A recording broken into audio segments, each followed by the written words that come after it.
Aba Diatta ba ci kanam ñi ngi leen di jaajëfal yéen ñëpp yéen ñi nga xam ne ñuy déglu di ñu seetaan également sur Sen TV ak sur Zik FM ak ñi ñuy seetaan di réagir en même temps sur suñuy plateforme digitale. Mamadou Fofana donc revenir sur titre La Tribune donc avec le procureur mi nga xamante ni mi ngi enfoncé ne nañu ki nga xam ne moo di Ousmane Kabiline Diatta di membre du MFDC ginnaaw ba mu defee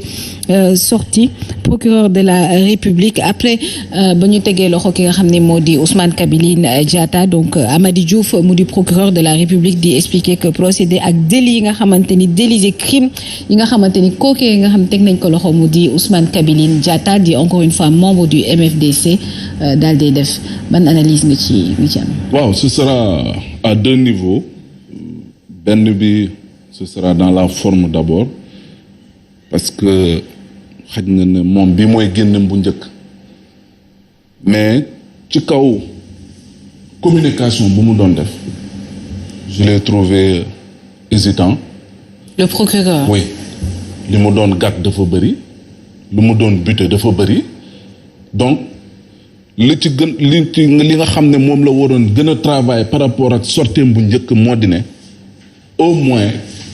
wax bi mu mën a dëgër am rigueur dans les propos de telle sorte que tey nit yu bëri dinañ ci mën a bàyyi xel mais xam nga boo tàmbalee d'abord nga tàmbalee tubaab di gàtt lu bëri nga ñëw après ensuite olof Sénégal ñu fi nekk tey bàyyi xel xibaar lu ci ëpp c'est vrai am na intellectuel mais ñu ci ëpp ay analphabète nag jànguñu donc boo amee lu toll nii ni dossier muy sa génn bu njëkk dafay am solo nga tàmbalee ko ci wolof balaa boobu nga nafar ko bu baax a baax de telle sorte que boo koy wax nit ñi dinañ ci mën a prêter attention bàyyi ci xel bu baax a baax mais également de les permettre pour ñu mën la accorder du crédit parce que loolu aussi dafa am solo ci lu jëm ci wàllum communication. mais est-ce que du li mu nekk première sortie. oui waaw loolu laay wax moo tax ma ne première sorteem la. moo tax peut-être oui loolu ça peut se comprendre mais nekk na loo xam ne beneen yoon bu fekkee ne am na dossier boo xam te ne nii bu toll nii la surtout jëm ci wàllum ñi nga tuddee rebelle la nga ne MFDC la bokk wax jaar-jaaram ak yooyu yëpp jàpp na ne c'est un élément dangereux tey booy jàkkaarloog askan wi di wax ak ñoom am na matukaay yoo xam te ne nii da nga ko war a jël bu baax a baax maintenant dans le fond ce qu'il dit c'est très grave parce que bu fekkee ne tey nee na kat diw de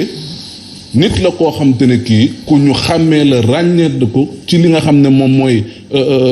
mouvement MFDC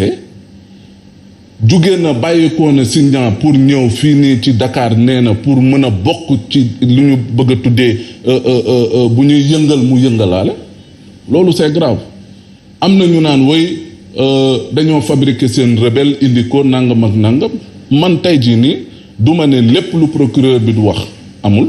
mais tamit je dis que tey am na ci lu bëri loo xam te ne nii il faut ñu bàyyi ci xel il faudrait que également tey jii nii lu mu wax li au moins ñu jël ko pour argent comptant ndax li nga xam ne mooy rébellion bi ñëpp xam nañ ne ñi ngi leen dàq xamatuñu fu ñu jëm wane nañ ko suñuy jàmbaar yi foofu nga xam ne moom mooy ca Casamance fi nga xam te ne nii moom moo nekkoon seen fu ñuy réfugié wu lu ci ëpp pratiquement léegi nekkatuñ fa. maintenant fa nañ nekk loolu mooy laaj bi. beneen bi gis nañ li nga xam te ne nii moom mooy montée djihadisme ci fi nga xam te ne nii moom mooy Afrique de l'Ouest gis nañ li xew Mali gis nañ lu xew feneen ak feneen donc loolu tax na bu dul dara nit ñi war ci mën a bàyyi xel te jox ko fulla ak fayda par rapport ak loolu parce que nag en réalité. li nga xam ne moom moo ci am mooy li nga xam ne gis nañ ko ci 3 mars bi ñu weesu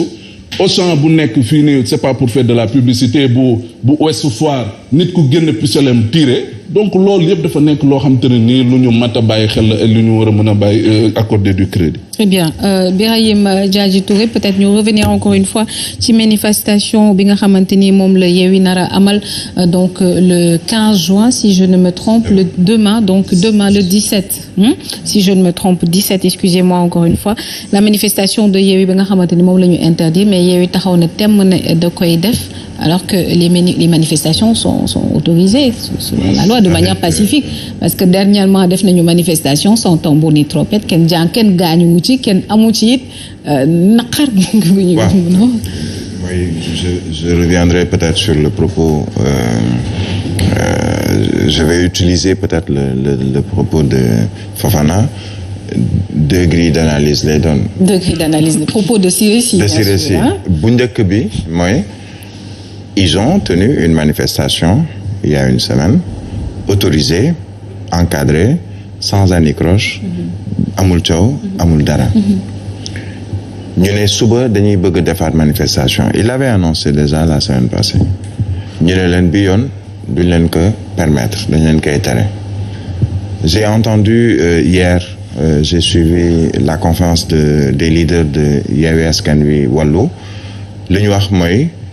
amul tey ci lu soxal mbirub sañ-sañ boo xamee ni may nañ ko kii di préfet ngir mu dàq boobu les manifestations te effectivement j'ai suivi ailleurs aussi et j'ai vu un peu ci lu soxal mbirub yoon lu mu wax quand on interdit une manifestation dafa am ñaar yoo xam ne da nga koy teg yoo xamee ni tu ne peux pas les dissocier. Mais quand on dit il y a trouble à l'ordre public, je ne parle pas des motivations ou des motifs plutôt du trouble ou des supposés troubles à l'ordre public, mais dañ la naan bu dee trouble à l'ordre public njort nañu ko li waral ñu njort ne trouble à l'ordre public bi dina xaw a jafe ci ñun mooy amuñu suffisamment de forces de l'ordre, de forces de défense et de sécurité, mais de forces de l'ordre dans le cas d'espèce pour mën a assurer nu ñu koy waxee la police entre guillemets de la manifestation ci lu soxal mbirub aar ko ba nga xamee ni kenn du ci loru. Benn ñaareel ba c'est une sortie qui vient après ou qui est précédée ou qui est suivie plutôt de celle du procureur de la République qui dit que am na ci manifestation ba weesu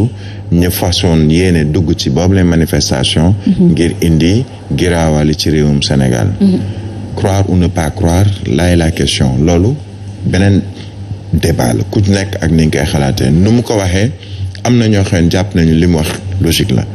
am na ñoo xam ne jàpp nañu li mu wax logiqueul c'est une question de guerre de nu ñu koy d'opinion muy ci côté pouvoir puisque le procureur il faut le rappeler c'est quand même le ministère public il est mandaté par le ministre de la justice pour le compte des Sénégalais il instruit à charge comme à décharge souvent on dit dafay instruire à charge kese mais il arrive que le procureur puisse instruire à décharge ñu wax ci même jour bi ñeneen ne dañuy def seen manifestation mais on voyait venir puisque on a vu un gouverneur dans un communiqué c'est pas un arrêté un communiqué dire que manifestation yëpp la ñuy tere on a vu un pouvoir muy président de la République qui dit que dakkal naa sama tournée économique Benno Bokk Yaakaar ne ni dañu waroon a manifester le 15 dakkal nañu ko parce que nee nañu dañuy respecter CNRA ana politique ak CNRA lu seen yoon ci CNRA CNRA te concerne toi Mansour Mbaye Fofana parce que ça concerne la presse les médias publics comme privés loolu la CNRA fàttali moom donc moo am sañ-sañu ne média am leen sañ-sañu def nangam ci période bi mais lu jëm ci wàllu politique si j'avais un communiqué ou une note bu jógee ci Sénat jëm ci wàllu période pré-campagne bi nii ne ni amuñu sañ-sañ nangam ak nangam ma ne ok mais lu jëm ci CNRA yoonu gouverneur newu ci et jusqu'à présent yoonu préfet newu ci et j'ai vu dans le communiqué dans l'arrêté du préfet qu'on a évoqué l'article L61 mais qui concerne les médias qui ne concernent nullement les hommes politiques je peux me tromper ce serait de bonne foi mais une lecture de l'arrêté et une lecture de la loi elle est claire sur ce sujet peut-être suñu amee jot après je reviendrai sur l'ensemble de cette loi dans le journal alors ce sera certainement ak Hadj Mansour bi ñu fekk ci plateau bi ñu ngi lay nuyu di la ziar di la dalal nuyu Yacine nuyu Ibrahim Fofana Mbaye ak ñi seetaan ak ñi déglu ñëpp très bien alors rek mooy mi ngi waaj. mi ngi waaj maa ngi ko bind naa ko. gars yi ñoo def remarque bu dee leen tegee ñaar loxo rek mi ngi waaj. xam ne du seen. tey silence bi laa bëgg a maye quoi. bu mën a bokk moom boo wéngaloo rek. tey silence bi laa bëgg a maye quoi. jombe lay wax. léegi Birahim moom bu sëggee nag diplomate moom lu muy wax yëpp mën na wax lu muy wax yëpp mais avec diplomatie. avec diplomatie. dafa dal sax ay avec diplomatie. dafa dal rek loolu mooy kii nag. salaam xawla bi rabbi rahim. voilà nuyu nañu leen jaajëfal leen waxtu bi bu jotee danañ ànd ak yéen jox leen li yéene kaay yi xëy